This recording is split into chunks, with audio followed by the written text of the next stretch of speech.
네, 서울 양평 고속도로 사업과 관련해서 양평군청 공무원과의 대화 내용을 녹음한 뒤에 그 내용을 유튜브에 공개했던 여현정 양평군 의회 의원이 제명됐습니다.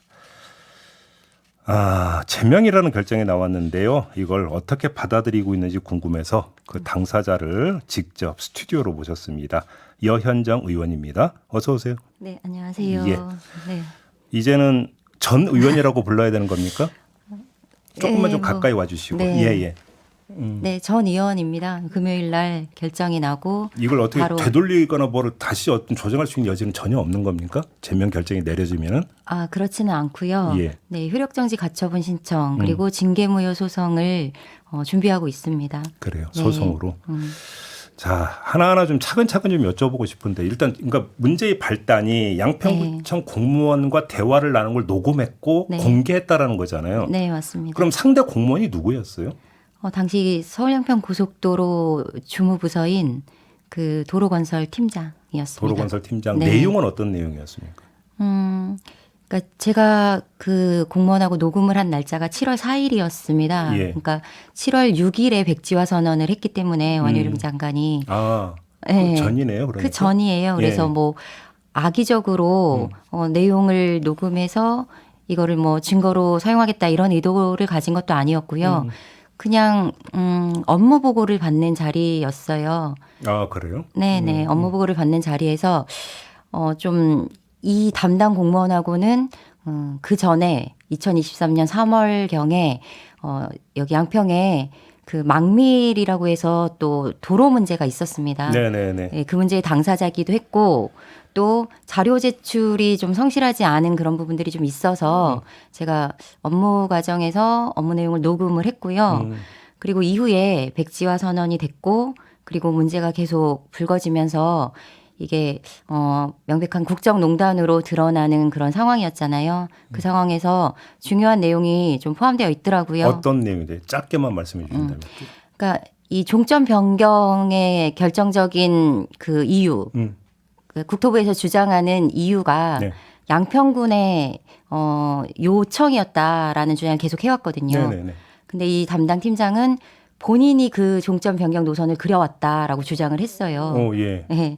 근데 이제 이 대화 내용에 보시면 이 종점 변경에 굉장히 관여했고 결정적인 역할을 한 당사자가 그 도로건설국장, 예. 예, 혹시 안철영 국장. 원포인트 승진됐다는 맞습니다. 보도 네. 나왔던 그분 맞습니다. 말씀. 예. 원포인트 승진 그리고 그 공흥지구 사건에서 네네네. 결정적으로 또 이제 최은순 장모 최은순에게 특혜를 줬던 그 당사자였다라는 내용이 포함되어 있었습니다. 그런 내용. 그래서 네. 그걸 유튜브에 공개를 했다라는 것이죠. 네, 이게 유튜브에 공개한 건 아니고요. 더 탐사에 공익 제보를 한 거죠. 그래서 이제 네. 거기서 공개가 된 거고. 맞습니다. 근데 아무튼 징계 사유, 제명 결정이 내렸던 사유가 품위 유지 위반이라고 하는데 네. 일단 그 품위를 떠나서 이게 법적으로 문제가 됩니까? 녹음한 게? 전혀 그렇지 않습니다. 왜냐하면 당사자 간의 예. 녹음은 허용되는 걸로 저도 알고 있는데. 네네. 당사자 간의 녹음은 불법 사항이 아니고요. 예. 그리고 이것을 공개를 했다라고 하더라도 공익적 차원에서 이용한 것에 대해서는 처벌받지 않는다라는 뭐 판례가 여러 건 있었고 그래서 조각 사유에 해당됩니다. 아마도 이건 그냥 제 그 추정인데요. 네. 그 이런 식으로 다 그 녹음을 해버리면 네. 군청의 군 의원들한테 어떻게 소상의 보고하고 이런 것들이 되겠느냐. 네. 이른바 어떤 그 신사 협정이라는 게 있을 수도 있는데 혹시 이런 문제의식을 깔고 있는 거 아닐까요? 징계를 추진한 쪽에서는 어떻게 보십니까? 그러니까 징계를 추진한 쪽에서는 그 해당 공무원의 요청을 받아들인 거예요. 그러니까 스트레스를 많이 받았다. 그리고 다른 공무원들에게도 좀 부담이 된다. 이런 이유를 들었고요. 네. 그래서 그 공무원의 요구를 받아들여서 의회에서 결정을 한 거죠. 그래요? 긴급하게. 예. 지금 그 양평군 의회 구성이 국민의힘 소속이 5명, 네. 민주당 소속이 2명 네, 맞습니다. 이렇게 되어 있었던 거고요. 네. 근데 지금 그 징계 당한 분이 의원님 말고 또 한 분 민주당 의원이 있다면서요. 네네. 맞습니다. 그러니까 저는 어쨌든 행위의 당사자가 돼서? 맞죠. 그래서 제명 결정이 난 거고요. 네. 또 한 분은 또 한 분은 그 현장에 동석했다. 그래서 방조했다라는 이유로 공개 사과 결정이 났습니다. 그럼 그분은 녹음하고 있는 사실을 알고 있었습니까? 모르고 있었습니까? 같이 보고를 받았습니다. 같이? 네, 대화는 제가 했고요. 아무튼 자 그러면 제명 결정을 해야 되는 사안이냐 이게 중요한 건데 윤리심사 자문위원회에서 네네. 그 검토한 결과 경고 처분 정도가 적당하다 이런 권고가 나온 적이 있었다면서요? 네, 맞습니다. 그러니까 윤리특별위원회를 이제 의원들이 열고 심사를 하기 전에 그 당일 오전 10시에 윤리심사 자문위원회가 열렸었습니다. 그 구성은 국힘의원들이 추천한 위원이 3명, 그리고 이제 저희 민주당 쪽에서 추천한 위원이 2명, 이렇게 5명으로 구성된 위원회였고요. 기각 사유다라고 하는 주장도 있었고, 징계 사유가 안 된다. 네. 근데 어쨌든 이제 다수의 의견은 징계를 내려야 된다. 예. 그러나 경고 수준으로 하자라고 결정해서 권고를 했습니다. 근데 사실상 윤리심사자문위원회를 두는 이유는 윤리심사자문위원회 이외에는 그 의원들이 다수당이라고 해서 어떤 사유든 간에 징계를 할 수 있다라고 규칙이 되어 있기 때문에 그것을 막을 수 있는 유일한 그 제재 요건입니다. 그러니까 그래서 법에도 윤리심사자문위의 거치게 권고를 되어 있습니다. 존중하도록 되어 네, 있죠. 맞습니다. 그럼 결과적으로 존중이 안 된 거네요. 존중하지 않은 더 거죠. 세게. 네. 그러면 결국은 의원님에 대한 그러니까 제명 결정은 국민의힘 소속 의원 5명이 내렸다. 이렇게 맞습니다. 정리하면 되는 겁니까? 네, 맞습니다. 근데 그러면 자문이 권고보다도 수위를 한참 끌어올린 네. 이유를 뭐라고 되고 있는 겁니까? 그러니까 자문이 권고보다 3단계의 수위를 끌어올렸습니다. 예. 저는 이 서울 양평 고속도로 문제에 대해서 이것을 어떻게든 좀 덮고 무마하고 예. 그래야 할 좀 사명감을 띠고 진행한 게 아닌가 이런 생각이 듭니다. 그거 아니고는 사실상은 설명이 되지 않습니다. 왜냐하면 입막음용이다. 경고 그렇죠. 차원에 네. 그렇게 보시는 거예요? 네, 그렇게 봅니다. 혹시 그 국민의힘 소속 의원들하고 개별적으로 이야기 좀 들으신 건 없으십니까? 그런 분위기는 아니었고요. 그런 분위기는 아니었고. 예, 이 서울 양평 고속도로 문제가 터진 이후에는 예, 거의 많이 서로 불편하고 견제하는 그런 상황이었기 때문에 예. 그런 얘기를 들은 건 아니고 주위에서 들리는 이야기들은 좀 덜어 있었죠. 그래도 윤리심사 자문위원회 결정이 났을 때는 제명까지는 가지 않겠다라는 생각은 했었는데 네, 결과 보고 저도 많이 당황스러웠습니다. 근데 네. 언론은 이것들도 보도하던데 아까 잠깐 얘기했던 망미리. 네, 맞습니다. 그러니까 망미 1, 2 주민들이 네. 지난 31일에 의원님의 제명을 요구하는 성명을 발표한 바가 있고 네, 양평군 공무원 노조가 의원님의 사과를 요구한 적도 있다. 맞습니다. 네. 그러니까 의원님이 여러 가지 문제가 있는 것으로 이렇게 네. 보도가 나오고 있는 어떤 네, 네. 말씀 주시겠습니까?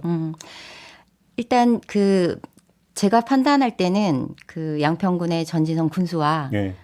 국민의힘 의원들이 저를 제명하기 위한 사전 명분들을 한 달 전부터 만들어 왔던 그런 과정이 있었다라고 판단합니다. 그래서 공무원 노조에서 2번의 성명서를 발표했고요. 네. 그리고 전진성 군수가 공무원 노조를 두둔하면서 또 제게 책임을 물었고요. 그리고 당일 그 1일 날 제가 제명이 됐고요. 그 전날 망미일리 주민들이 찾아와서 뭐 성명서를 발표하면서 징계 요구를 했는데요. 망미 1, 2 같은 경우는 이 서울 양평 고속도로의 축소판으로 똑같이 그 특혜 비리 때문에 제가 문제 제기를 했던 곳입니다. 도로 건설 문제로? 도로 건설 문제로요. 그래요? 그래서 전진성 군수의 고향이기도 하고요. 거기는 또. 아, 그런가요? 네. 아무튼 그래서 의원님은 그 전부터 타깃이 되어 있었다. 그리고 그랬던 것 타깃이 같습니다. 됐던 이유가 바로 녹음과 공개라고 네. 하는 그 이유 때문이다. 네네. 서울 양평 고속도로를 둘러싸고는 그렇습니다. 그래서 이제 가처분 신청과 본안 소송도 다 제기한다. 네, 이런 준비하고 입장이시고. 있습니다. 알겠습니다. 그나저나 서울 양평 고속도로 문제는 지금 그 양평 주민들은 앞으로 어떻게 될 거라고 지금 받아들이고 있어요? 주민들은? 주민들은 어찌됐든 여론조사를 했었는데요. 네. 그 결과는 원안이 앞서고 있습니다. 약간 차이로 원안이라고 그런 게 이제 종점이 양서면이 양서면안, 돼요. 예.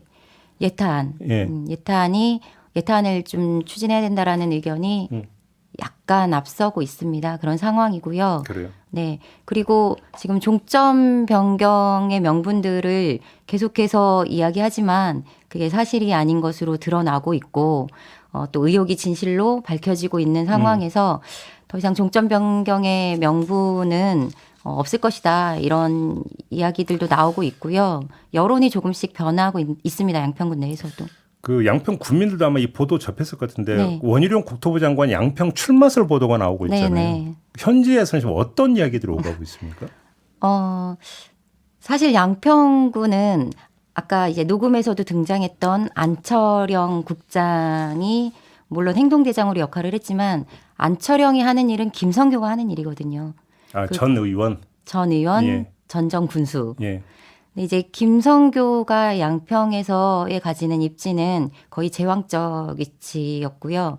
삼성 군수를 하고 국회의원까지 지내다가 의원직을 상실한 사람입니다. 네. 그래서 김성교가 무너지는 것에 대한 관심이 좀 높은 것은 있고요. 네. 그리고 원희룡 장관이 군 단위에 출마를 하면서까지 이렇게 뭐 무리한 얘기가 나오는 것에 대해서는 이 고속도로 문제에 대해 어떻게 끝까지 책임을 지겠다라는 의지 이런 것들이 반영된 게 아닌가라는 생각이 들고요. 그런 알겠습니다. 여론이 있습니다. 뭐 실제로 출마할지 않을지는 모르는 거고 모르는 아무튼 그냥 건데요. 출마설 네. 설이 보도되고 있다. 이걸 전지하고 그래서 이제 저도 질문을 드렸던 이 건데. 고속도로 관련해서 이제 양평을 몇 번 방문을 했는데요. 그때 이제 원안이 아닌 변경안 지지자들만 모아놓은 간담회와 설명회를 하면서 연호를 많이 받았습니다. 그래서 오해하고 있는 것 같습니다. 네. 자, 인터뷰 이렇게 좀 마무리해야 될 것 같습니다. 네. 고맙습니다, 의원님. 네. 예, 여현정 양평군 의회 전 의원이라고 불러야 전 됩니다. 의원. 네, 맞습니다. 의원이었습니다. 네. 네. 고맙습니다. 네, 고맙습니다.